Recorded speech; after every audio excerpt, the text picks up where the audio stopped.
आप सभी को मेरा हाथ जोड़ के नमस्कार, राम राम। और आप इस ठंड में अपने हक के अधिकार की लड़ाई लड़ने के लिए 4-5 गामा के लोग एकजुट होकर बैठे हो।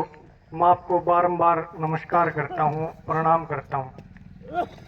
और बुजुर्गों, जब जब आप ठंड के बांध के और अपने चादर की बुक्कड़ मार के जित भी सड़क पर बैठ गए, उस सड़क में इतनी ताकत नहीं है कि वो आपके अधिकार रोक दे। आपने जरूर हक अधिकार मिलेंगे, यह बात मैं निश्चित तौर पर आपने कहना चाहूँ। आप जरूर इस लड़ाई में जीतने का काम करोगे। जैसा कि मेरे को आदरणीय प्रधान जी ने, लीला जी ने भी फोन आ रहे थे भी ऐसे ऐसे धरना चल रहा है, और बताने का काम करा कि भाई रास्ता जो है पहले सीधा था और वो रास्ता घुमा के देने लाग रहे हैं। कोई भी आज तक की कोई भी सरकार हो, कोई भी प्रशासन हो, हमेशा कोशिश तो करा करे या अब कोई काम उल्टा होने लाग रहा है, घुमा फिरा के होने लाग रहा है, उस चीज ने सीधी करा। लेकिन ये तो ऑलरेडी जो पहले तो सीधा काम है उस काम ने उल्टा करने का काम करने लाग रहे हैं। लेकिन मैं आपको एक बात कहना चाहूं, आप लोग बैठे रहो और सबसे पहला प्राथमिक काम यो करो, जो इनका यो काम चल रहा है इस काम न रुकवाने का काम करो। और इस काम न रुकवा का आप बैठे रहो यार। जो बार बार यह बात भी आने लग रही है कि हमने लोगों की जरूरत है, प्रशासन इस रोड न बनाने की कोशिश तो करे करेगा, और जब करेगा तो कोशिश यह भी करेगा कि अपने ठाण की भी कोशिश करेगा। जब आपने वो ठाण की कोशिश करेगा तो एक ठाणा कमालपुर ये लोग नहीं रहेंगे यार, फिर साबत हरियाणा के लोग अपनी सड़क पर बैठे पाओगे, आपकी गेला बैठे पाओगे। यह विश्वास आपने देना चाहूंगा। आपने बस शांति तय, पहला मूल मंत्र धरने का है, धरने को शांति से चलाना। किसी भी ढाल की किसी भी गेला कोई भी बहस नहीं करनी, कोई भी बात नहीं करनी, बात सिर्फ सीधी और स्पष्ट करनी है। जो आपके अधिकार की है, अगर हमारा रोड सीधा था, हमने रोड सीधा चाहिए, घुमा फिरा के नहीं चाहिए।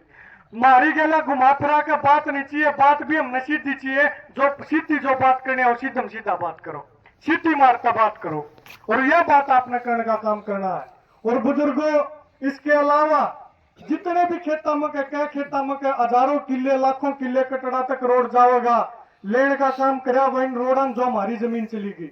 हमने एक ध्यान इस तरफ भी देखना, इन चीजों को भी समझने का काम करना।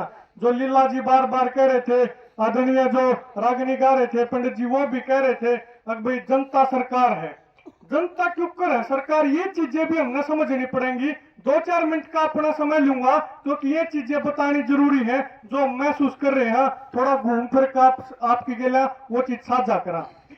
जब ये रोड निकला, आपके बीच में कोई भी पार्टियां का आदमी होगा, बीजेपी का आदमी होगा, सरकार का होगा, न्यू कहोगे हम इतना बड़ा फायदा करने लग रहे हैं, हमने इतने बड़े बड़े रोड काट दिए।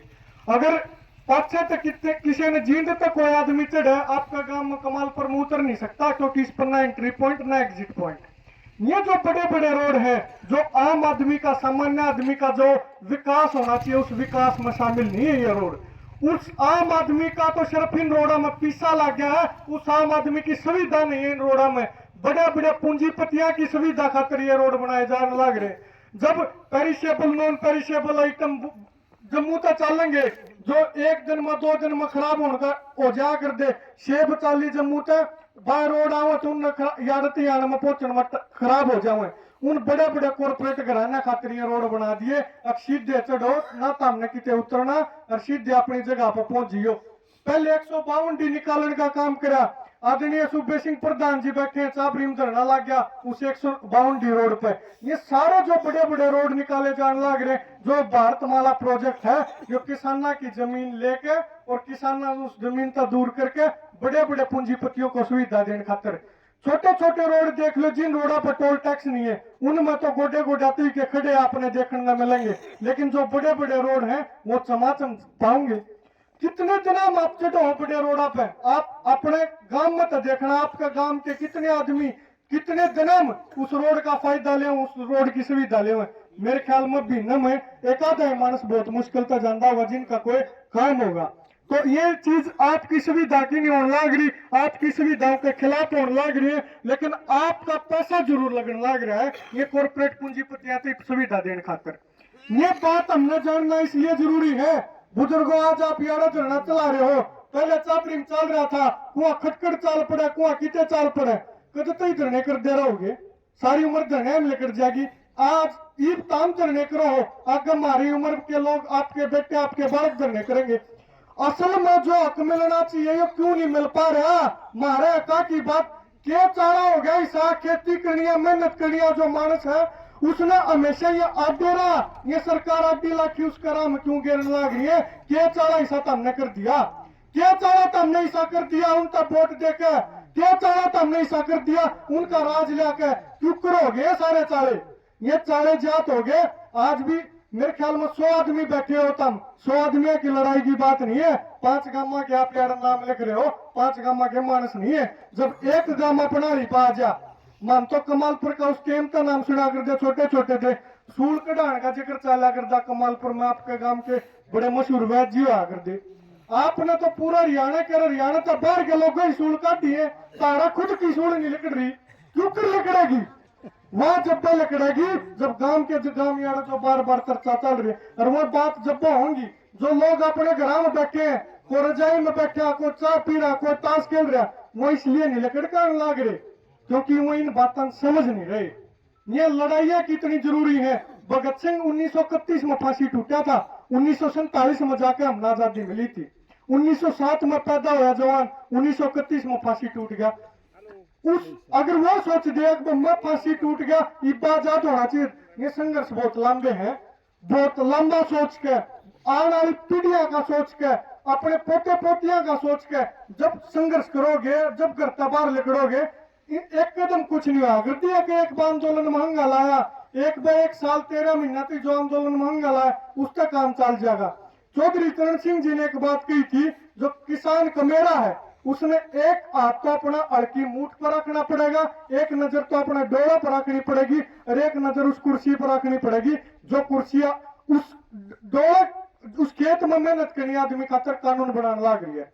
आप मैं कई बार नौजवान साथियों देखूं कितने अपनी पुश्तैनी जमीन बेच के विदेश में जाने लग रहे। तुरंत की बात है, एक जहाज था 276 बालक अपने फ्रांस में तो उल्टे आए हैं, सारे डोंकी मार के दूसरे देश में अमेरिका में जाने लग रहे थे, अपनी जमीन बेचने लग रहे, रोजगार जाने लग रहा, हमारी खेती जाने लग रही है। आने वाले समय में सुभाष चंद्र बोस जी कहा करते, जो 21वीं सदी में सबसे बड़ी लड़ाई होगी वो आर्थिक आजादी की होगी।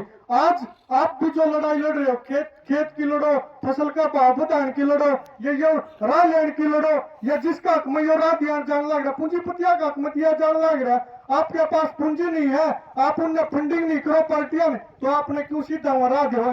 जो यह लड़ाई है, चाहे बेरोजगार बालक अपने रोजगार की लड़ रहा हो, चाहे खेती के लिए मानस एमएसपी की लड़ रहा हो, चाहे कर्मचारी अपनी पेंशन की लड़ रहा हो, चाहे कोई भी दूसरा कर्मचारी अपनी तनख्वाह बढ़वाने की लड़ रहा हो, यह सारी की सारी लड़ाई आर्थिक आजादी की लड़ाई है। और 21वीं सदी में सुभाष चंद्र बोस जी ने कही थी, इस आर्थिक आजादी की लड़ाई को समझ के अगर लड़ना आप लोग तैयार नहीं हुए तो आपका शोषण होगा, आपने बार बार ओरा पर बैठना पड़ेगा। आपने एक का काम करना है, आपने इन चीजों को समझना है, समझ के लोगों को समझाने का काम करना है, लोगों समझा के एकजुट करने का काम करना है। आप भी किसान तो बड़ा भोला भाला है, बड़ा दुख होता है मुझे। आदरणीय प्रधान जी बात कह रहे थे बहन नीलम आजाद की, जिसने संसद में जाकर अपने अधिकार की लड़ाई की बात करी। बिल्कुल इसमें प्रधान जी कोई दो राय नहीं है। उस टाइम पर बटुकेश्वर दत्त अरे भगत सिंह की याद हम ना गई थी, जब वो जो दो साथी हिम्मत करके उसमें बेशक लोगों ने वो आतंकवादी लाग देंगे।